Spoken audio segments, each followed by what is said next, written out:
I'm James, grew up in Lennox. I shape surfboards. Got into it through working for Emery Surfboards, who's another Lennox shaper since then, just slowly started to get into it.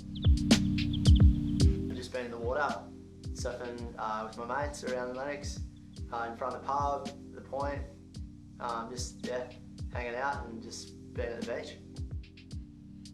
Probably just the ocean, like especially this time of year now, like we've had a few cold mornings when it's like nice and offshore and you can sort of just hear the waves, and you know it's a lot clearer, the sound. It's not as like that windy or summer onshore sort of breeze. It's that nice crisp clean offshore and you can hear everything clearly, see everything clearly. It's a good feeling when it's that little bit colder and you know there's probably clean waves.